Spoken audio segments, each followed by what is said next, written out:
Hey everybody, W here with another Stratego game analysis. In this game, we'll be going over game number 22 of the Stratego Mystery Player series with the flag up front. We're currently 20 wins with 1 loss, and we're now a Silver Scout with an ELO of 320. And our player we're going to play today is a Silver Miner, 350 rating, and he has more wins than losses. So maybe this will be a competitive game. Let's get started and see. My opponent's ready. I just make a few tweaks in the setup.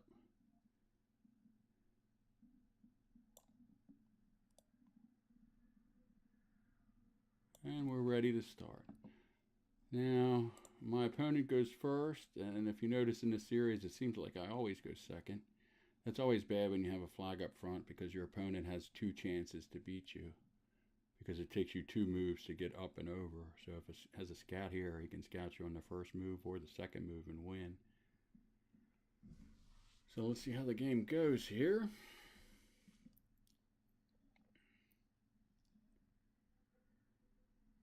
Now this might be a scout, or maybe this might be a scout. They move out of the way for a scout.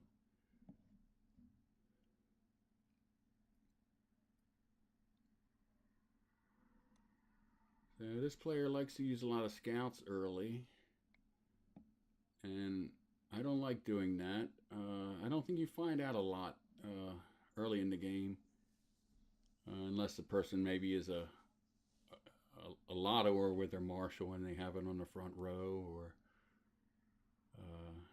maybe if you find a couple bombs, if the side is bombed off. But usually you don't find much. Okay, so the player's from the United States. So usually you don't find much information with your scouts. But you can use maybe 2 or 3 early in the game just to give yourself some maneuverability. And then maybe you find a captain on the front row to attack.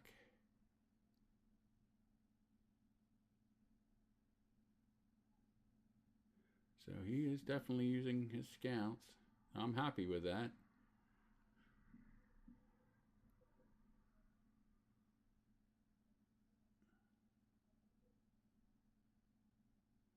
It's always a good idea to save at least 4 of your scouts for the middle and end game. Maybe use 4 early on in the game, but like I said, on the front row, you usually don't find too much valuable information.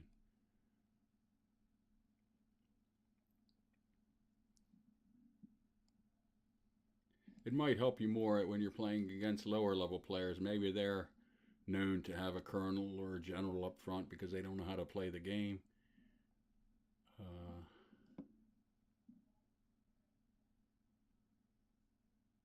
Now, see, this is the part I fail. I fail to remember when like a piece moves here and a piece moves here. I'll forget with this block. I'll forget that these 2 pieces have moved. That's what you have to concentrate on when you're playing. You have to concentrate on what pieces have moved so you know what to attack later on.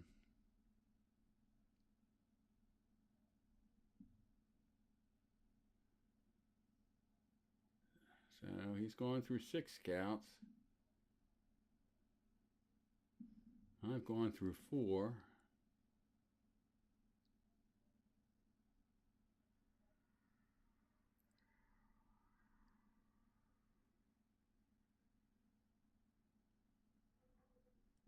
And you have to remember early in the game what pieces, when they're using all their scouts like this, you have to remember what pieces have been revealed. So my captain's been revealed. See, now this is a bad. See, you didn't. This is a waste of a scout here. You figure this is a low piece, and he wastes a scout on it. That's just terrible. And he only has 1 scout left. You could have assumed this was a low piece, and now he compounds the error by he wastes a sergeant. See, his sergeant was unknown. I probably was going to go forward anyway, but his sergeant was unknown and mine was known. So you give up information when you your advantage here. This piece could be anything, and when you swap, you just give up give up your advantage. So that was a bad move. And then scouting the sergeant was just terrible. He's just wasting scouts. And if he wants to get up higher, if he wants to get up to the 400, 500 level, you don't want to waste all your scouts early in the game.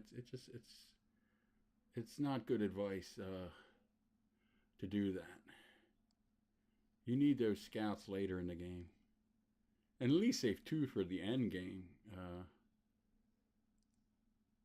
You know, sometimes you can't do it, but you should try to do it. That should be a goal.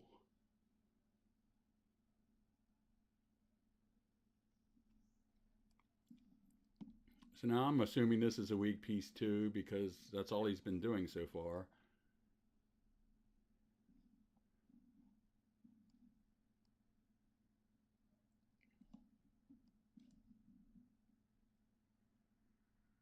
So I let him. If he wants to take my lieutenant, that's fine. I just want to see what it is then. I'll let my lieutenant be a scout.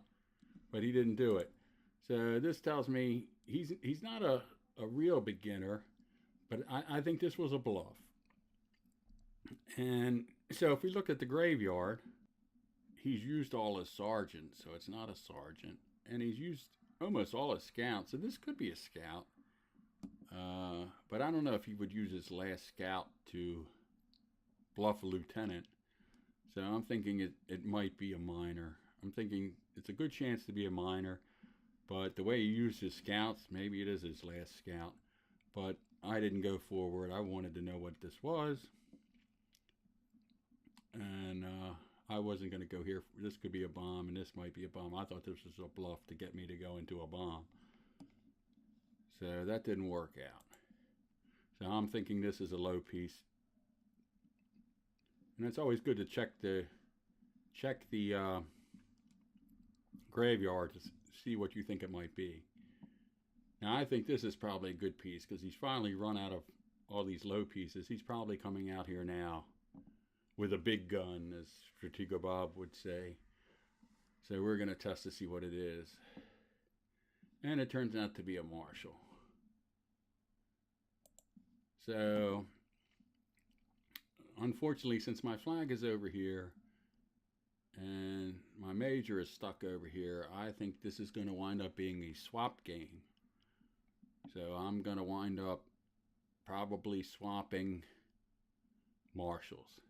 Now, I don't think this is a spy at all. That would be a really incredible bluff. I even think from a high-level player to bring us. I mean, I think it came from here, so that would be a good spot for a spy. I think this is the most popular spot for a spy, so this might be the second most popular spot for a spy. But for him to bring a piece, to bring a spy and bluff a lieutenant, and then to come out here and try to catch a Marshal, an unknown Marshal coming up, I think that would be too hard to believe from a 350 ELO player. I'm not even sure I would even do something that outrageous. Maybe that would be bold, brave, and then you would be guessing that this is my Marshal, and this, you know, to lose your Marshal early on a guess, and to bluff a lieutenant, because a lieutenant might attack you. So instead of, you know, moving forward into a bomb. So I don't think this is a spy at all. So, but if you watch my 2 square rule game where I go over dropping pieces with the 2 square rule, my opponent did that. He brought his spy down, and he tried to capture my Marshal, and I think it was unknown too. But I scouted him, and he lost his spy, and then he wound up losing the game. But that didn't really matter that he lost his spy. But so that would be very risky for this to be a spy. I don't think it's. So it turns out it was a minor. So now, this is a critical part of the game. Both Marshals are right next to each other. Usually you're gonna swap, And he's probably going to look up. He's thinking, oh, I have a lieutenant, and so he's thinking he's winning, right? He's up a lieutenant. But if you look, I'm up 2 sergeants, I'm up a minor, and I'm up 3 scouts. So I'm up six minor pieces, and he's only up 1 lieutenant. But a lot of times beginners, they only look at they're up a lieutenant, and they think that's a winning formula. But you have to look at the total number of pieces, because if you have a lot more lower pieces at the end of the game, if we swap out, if he has a lieutenant, but then I have those 6 other pieces, he's going to wind up losing. So when you have Marshals revealed, you figure it's going to be a swap game. So then you have to think about all the pieces you've moved. And I've moved, unfortunately, I moved a lot of pieces. This is why you don't want to move a lot of pieces, because then they become targets. So my captain is revealed. My major has moved and is revealed. So these 2 are very critical targets that I have to try to defend. This is critical target 2. This is important. Don't want to lose this. This captain is moved. This the scout is moved. So and this captain is moved. So I have to get my general in place to play defense and see if we can win a swap game.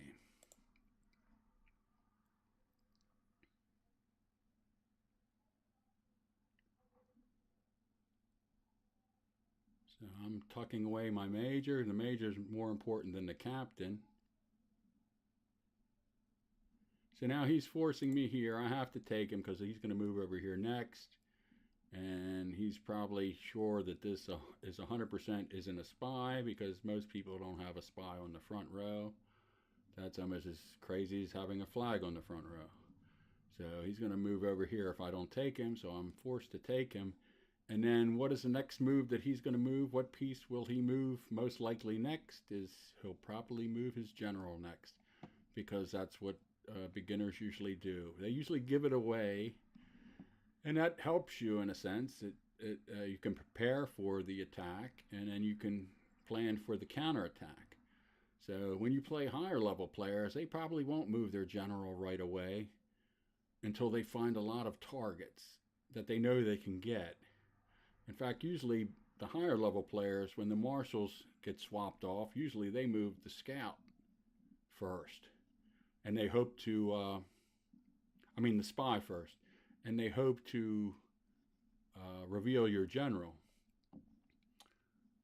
So let's see what happens here. We swap marshals. Now the first piece this person's going to move is probably his general. So unfortunately, my captain's going to die. Now I'm going to leave him here.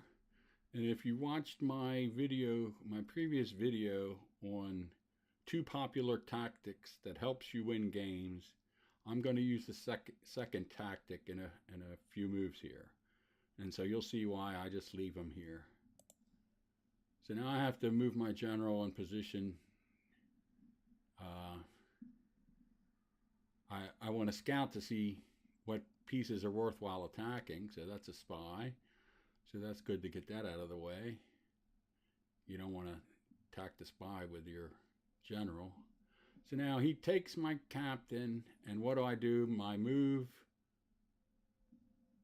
That's a common tactic, and it works almost every time. And the tactic is very simple. There's 2 reasons why I didn't move him down. The captain was going to die no matter what. Maybe I could move him down, and then he might think my general is here. So then he might go somewhere else, but that would never work. They usually follow you right in. So if I move him down here and my general comes down and attacks, then this row doesn't have any bombs, so that's not good.